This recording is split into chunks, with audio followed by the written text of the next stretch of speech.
The sky above Mustafar bled red. Lava rivers cracked and hissed below the two warriors as their lightsabers screamed against each other. Blue against blue, brother against brother, master against apprentice. Anakin Skywalker's eyes burned with something darker than rage. Hate, betrayal, and the cold, steady whisper of the Sith Lord who now owned his soul. Obi-Wan Kenobi was tired. His arms ached. His heart ached more. "You were the chosen one," Obi-Wan shouted, his voice breaking over the roar of the lava. "It was said you would destroy the Sith, not join them." Anakin didn't answer. He attacked. Their blades clashed across a thin metal platform, drifting on a river of fire. Sparks rained down. The heat twisted the air. Every strike was meant to kill. Then came the moment that should have ended everything. Obi-Wan leapt, but this time he was a heartbeat too slow. Anakin saw it coming. He didn't jump after him. He cut sideways. His blue blade slashed clean through the platform support, and the bank Obi-Wan was reaching for crumbled into the lava. Obi-Wan twisted in midair. His boots hit the slope. He slipped. His lightsaber, the weapon his master Kagan had blessed, the blade that had carried him through the Clone Wars, tumbled from his hand and vanished into the molten river below. He looked up. Anakin stood above him now. Tall, silent. The high ground was his. And for the first time in his life, Obi-Wan Kenobi knew he was going to die. Anakin raised his lightsaber high. The blue blade hummed above his head, ready to fall. One strike, one swing, and Obi-Wan Kenobi, his master, his teacher, his brother, would be gone forever. Below him, Obi-Wan didn't beg. He didn't run. He just looked up, with tears in his tired eyes. "I loved you, Anakin," he whispered. "I still do." The words hit harder than any blade. Anakin's arm froze. For one heartbeat, just one, the rage in his chest cracked. And through that crack, the past came rushing in. He saw Tatooine, the little boy who built droids in the sand. He saw Qui-Gon's hand on his shoulder. He saw Obi-Wan laughing in a Coruscant hallway, calling him Young One. He saw the man who had pulled him out of 100 firefights during the Clone Wars. The man who had stood beside him at his secret wedding. The man who had never truly left him. Anakin's hand shook. The lightsaber trembled in his grip. In his ear, he could almost hear the cold voice of his new master. "Strike him down. Finish it." But another voice, softer, older, his own, whispered back, "He's your brother." Anakin's jaw clenched. His golden Sith eyes flickered, and for a single moment, they were blue again. He stepped back. The lightsaber lowered. Obi-Wan blinked, confused, broken alive. Anakin stared down at him for a long, silent moment. Then he turned his face away, as if looking at him hurt too much. "Go," he said, his voice cold and shaking. "Before I change my mind." The Sith had won the duel, but the Jedi, just barely, had won the man. The lava cracked and roared around them. Obi-Wan lay on the black slope, breathing hard. His robes were torn. His hand was empty. His master, his student, his friend, stood above him with a blade still glowing. But the blade did not fall. Instead, Anakin spoke, slow, cold, and final. "Get up." Obi-Wan blinked. "What?" "I said get up, master." The word cut like a knife. "Walk. Crawl. I don't care. But you will leave this place alive."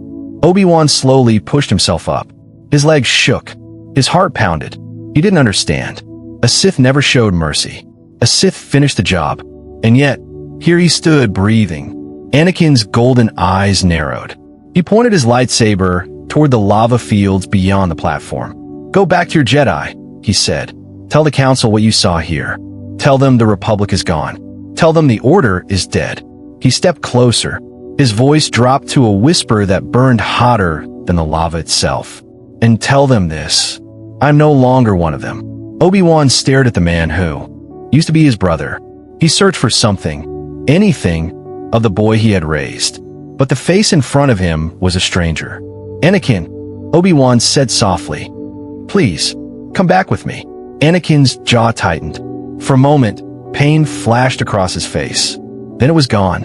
"Anakin Skywalker is dead," he said. "Run, Obi-Wan. Run before I remember why I should have killed you." Obi-Wan turned. He limped through the smoke, his lightsaber lost, his heart broken. Behind him, the lava roared like a beast that had been cheated of its meal. A Jedi was alive, but the galaxy had just lost its last hope. On Coruscant, the Emperor sat alone in his red-lit chamber. His hood was down. His eyes were closed. His pale, scarred hands rested on the arms of his throne. And through the dark side of the Force, he was watching Mustafar. He felt the duel. He felt the high ground change hands. He felt Obi-Wan fall. A thin smile crept across his face. Then, he felt it. Hesitation. Palpatine's smile froze. He reached deeper into the Force, searching, pulling. And there it was, clear as a knife in the dark. His new apprentice had stood over the Jedi and lowered his blade. Anakin had shown mercy. The Emperor's eyes snapped open. Yellow, burning, furious. No. He hissed. No, no, no. He rose from his throne, slow and shaking with quiet rage. A Sith who feels compassion is a Sith who can be turned. A Sith who turns is a Sith who kills his master. Palpatine had seen this before. He had done this before, to his own master, Darth Plagueis, in the dark. He knew the signs better than anyone alive, and he would not let it happen to him. He walked to a hidden console behind his throne. His fingers moved across it like a spider weaving a web. A secret file opened, one only he knew existed. Inside it were names, young names, strong names, Force-sensitive children, failed apprentices, forgotten inquisitors, dark warriors waiting in the shadows. Palpatine's eyes scanned the list slowly, carefully. "My dear Lord Vader," he whispered into the dark, "if your heart is too soft for the Sith," his finger tapped a name, "then I shall simply find a new one." The Master had already started planning the death of his apprentice, and Anakin didn't know the war had begun. The black shuttle landed on the Imperial platform of Coruscant. The ramp hissed open. Stormtroopers stood frozen at attention. Officers held their breath. They had heard the stories. Mustafar had ended in fire. A Sith Lord had been forged in lava. A monster was coming home. But the figure who stepped out was not a monster in a black mask. It was Anakin Skywalker. His robes were dark. His eyes were gold. But his face, his hands, his body were whole. No wounds, no scars, no machine. Just a tall, powerful man with the cold stare of a god. He was faster than Vader had ever been. Stronger, quicker, untouched by the suit that should have slowed him down. The Force flowed through him like a river of fire. Unblocked, unbroken, unstoppable. He walked through the halls of the Imperial Palace, and even the Emperor's guards stepped back. In a private chamber, Padme was waiting. She lay on a soft bed, pale but alive. In her arms, two tiny babies. A boy, a girl, Luke and Leia. The medical droid had saved her. The will to live, the will to see Anakin again, had pulled her back from the edge. When Anakin walked in, she froze. She had heard the rumors. She had feared the worst. But he knelt beside her, slowly, carefully, like a man afraid he might break the only good thing left in his life. He touched her hand. He looked at his children. A tear ran down his cheek. "I came back for you," he whispered. Padme stared at his golden eyes and didn't know whether to hold him or run. Love had survived Mustafar, but the man holding her hand was no longer the man she had married.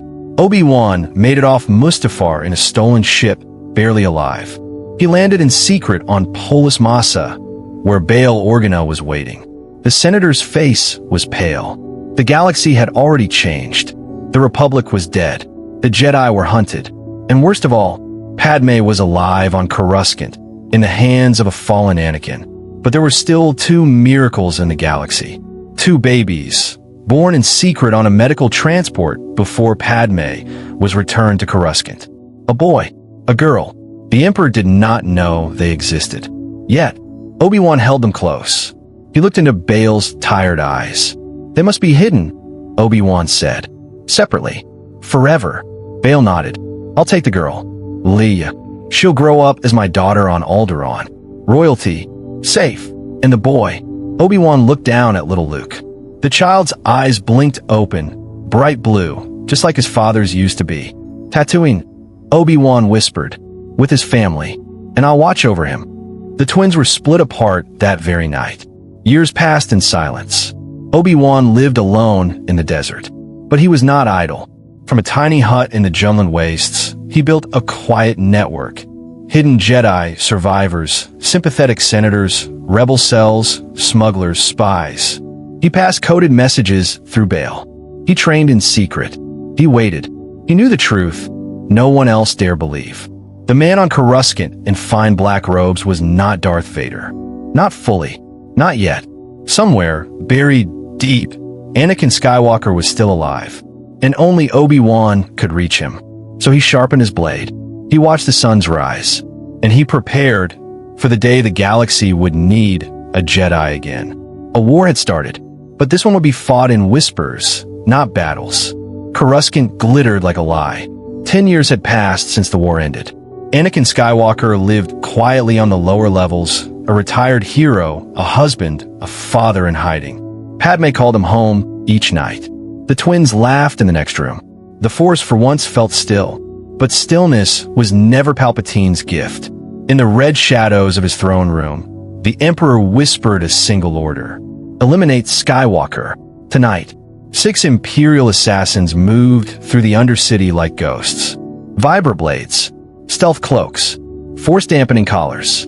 They were built for one purpose, to kill a Jedi who no longer expected the blow. But somewhere on the edge of the outer rim, Obi-Wan Kenobi felt it. A tremor, a warning, a friend in danger. He didn't hesitate. The transmission hit Anakin's comm just seconds before the door blew inward. Anakin, they're coming. Get Padme out. Now. Smoke. Fire. Red blades igniting in the dark. Anakin shoved his family into the escape tunnel, turned, and ignited his lightsaber. Blue light flooded the hallway. Then, a second hum behind him. He spun. Obi-Wan stood there. Older. Bearded. Calm as a mountain. Took you long enough, Master. You always did pick the worst neighborhoods, Anakin. The assassins charged. The 2 Jedi moved as one, back to back, blades flashing, years of trust answering in perfect rhythm. One assassin fell, then 2, then 4. Sparks rained from severed durasteel. When the last body hit the floor, Anakin breathed hard, eyes burning. He sent them. Palpatine sent them. Obi-Wan's jaw tightened. Then it's time, my old Padawan, we sent a message back. The second Death Star trembled. Lightning cracked through the throne room. Blue fire poured from Palpatine's fingers, striking Luke Skywalker again and again. The young Jedi screamed. His body twisted on the cold steel floor. Father, please. Darth Vader stood frozen. His black mask reflected the storm of Sith lightning. His son was dying, and yet something deeper stirred inside him. Something older than Luke, older than the Empire. A memory. Mustafar. The lava. The screams. The duel that should have ended everything. Obi-Wan Kenobi. The brother he once spared.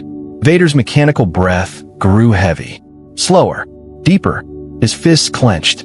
Because in that moment, he remembered the truth the Emperor had buried for 23 long years. He had not killed Obi-Wan on Mustafar. He had let him walk away. The lie came rushing back like a tidal wave. Palpatine had told him Obi-Wan died in the fire. Palpatine had told him Padme died by his own hand. Palpatine had told him the Jedi were traitors.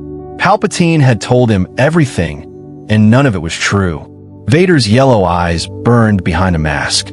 Now, young Skywalker, Palpatine hissed, raising his hands higher. You will die. The lightning intensified. Luke's body arched in pain. His lightsaber rolled across the floor, near Vader's boot. But Vader was no longer watching his son. He was watching the Emperor. In his mind, he saw Obi-Wan's face on Mustafar, tears streaming down, a broken voice crying out, You are my brother, Anakin. I loved you. He had heard those words 1,000 times in his nightmares. And every time, he had told himself he killed the man who said them. But he hadn't. He had spared him. And Palpatine had lied. The Sith Lord turned, sensing the shift.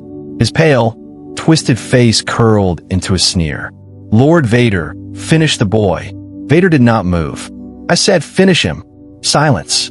Then, slowly, Anakin Skywalker raised his head. No. The word echoed louder than the lightning. Palpatine's smile vanished. "What did you say?" Anakin stepped forward. His cape dragged behind him like a shadow of the man he used to be. His red lightsaber ignited with a violent hiss. "You lied to me. Vader, you told me he was dead?" Palpatine's eyes narrowed. "Who?" "Obi-Wan." The Emperor laughed, a cold, broken laugh. "That old fool? He died on the Death Star. By your hand, Lord Vader. You struck him down." "No." Anakin's voice trembled. "On Mustafar. You told me I killed him. You told me. I killed her." Palpatine's smile faded. "You took everything from me." The Emperor lifted his hands again, but this time, the lightning did not come for Luke. It came for Anakin. Blue fire crashed against Vader's armor. Sparks flew. His chest plate hissed and cracked. But he did not fall. He stepped forward, one boot at a time. "Closer, closer. You took my wife." Another step. "You took my children." Another step. "You took my brother." The lightning roared louder. Palpatine's face twisted in fear for the first time in decades. "And now, I take you." Anakin raised his crimson blade high above his head. Palpatine screamed, not in rage, but in terror. "No, you cannot." The lightsaber came down. Once, twice. Sheev Palpatine, Dark Lord of the Sith, Emperor of the Galaxy, was cut in half. His broken body collapsed in two pieces onto the steel floor. The lightning died. The storm ended. The silence returned. Anakin Skywalker stood over the corpse, breathing heavy. Smoke rose from his armor. His red blade flickered, then deactivated. Behind him, Luke pushed himself up on shaking arms. "Father?" Anakin did not turn. His eyes were locked on the dead Emperor, but his mind was on Mustafar, on a man in brown robes, on a brother he once spared, on the choice that had haunted him for 23 years. The choice he never understood until tonight. He had spared Obi-Wan Kenobi. And somewhere, deep in the burning ruins of his soul, a part of Anakin Skywalker had survived because of it. That mercy had lived inside him like a buried seed. And tonight, it had finally grown into something the Sith could not control. "Father," Luke whispered again. "We have to go. The Death Star." Anakin turned slowly. The mask tilted down toward his son. "Take me to him." Luke blinked. "To who?" "Obi-Wan." Luke's heart sank. "Father, Master Kenobi is gone. He died on the first Death Star." Anakin's chest plate hissed. His mechanical breath caught just for a moment. "Then take me to where he died." "Why?" "Because he died believing he failed me." Anakin's voice cracked behind a mask. And he didn't. The Death Star shook violently. Explosions echoed in the distance. The rebel fleet was tearing the station apart. Klaxons screamed in the corridors. Luke grabbed his father's arm. "We don't have time." "Go. Father, go, Luke." Anakin pushed him toward the elevator. Luke stumbled, then turned back. "Come with me." For a long moment, Anakin Skywalker stood still. Behind a black mask, tears rolled down a face no one had seen in 23 years. Then, slowly, he nodded. Together, father and son walked through the smoke, past the body of the dead emperor, past the throne where evil had ruled for a generation, past the lightning-scorched walls of the throne room. And as they reached the elevator, Anakin Skywalker did something he had not done since Mustafar. He removed his mask, not to die, to breathe. The cool air of the Death Star hit his pale, scarred face. His eyes, no longer yellow, but blue again, looked at his son. Really looked at him. For the first time. "Luke," he whispered, "when we get out of here, I want you to take me to Tatooine." "Why Tatooine?" "Because that's where Obi-Wan is buried." His voice broke. "And I owe my brother an apology, 23 years late." The elevator doors closed. The Death Star exploded behind them in a burst of orange fire that lit up the stars of Endor. The rebel fleet cheered. The Empire fell, and the galaxy entered a new age. But on a small shuttle racing toward Endor's green moon, two Skywalkers sat in silence. One young, one old, one in white, one in black, and in the cockpit between them, a single red lightsaber rested beside a green one. Father and son, Sith and Jedi, together for the very first time. Far away, on the desert sands of Tatooine, the wind shifted. The twin suns rose over Ben Kenobi's old hut.